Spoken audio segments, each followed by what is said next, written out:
मेरे चैनल पर आप लोग का स्वागत है। ये भोले बाबा का होली भजन अच्छा लगे तो लाइक, शेयर और सब्सक्राइब कीजिएगा, कमेंट भी करके बताइएगा।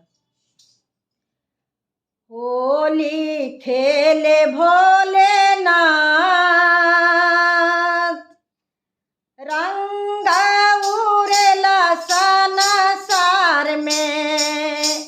होली खेले भोलेनाथ, रंग उड़ेला संसार में। होली खेले भोलेनाथ, रंग उड़ेला संसार में।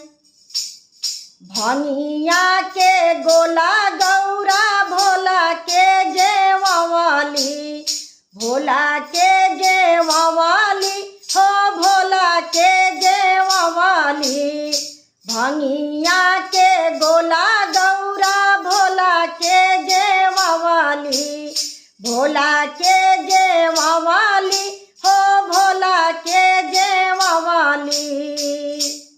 आहे भोला जी भैले माता वाला हो, आहे भोला जी भैले माता वाला। रंग उड़ेला संसार में।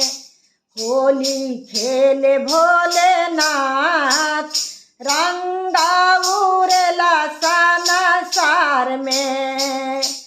होली खेले भोलेनाथ, एक मुठिया बिरिया हो, भोले बाबा खिलाली।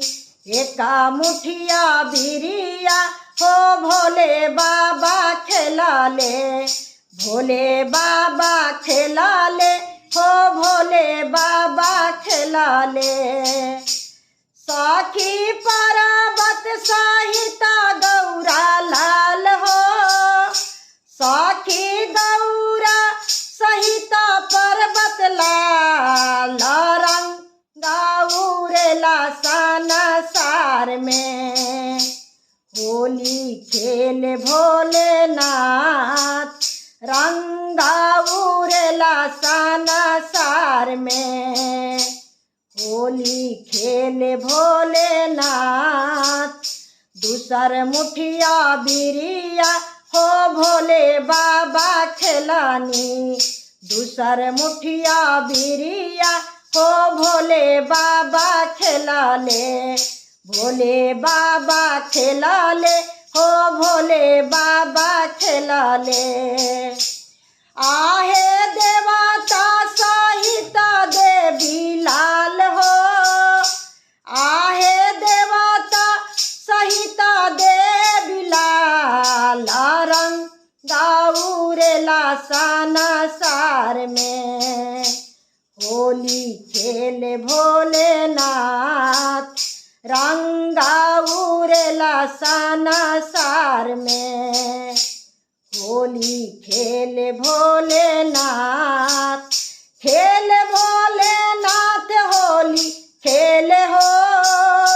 होली खेले भोलेनाथ, होली खेले भोलेनाथ। रंग उड़ेला संसार में। होली खेले भोलेनाथ, तीसर मुठिया बिरिया हो, भोले बाबा।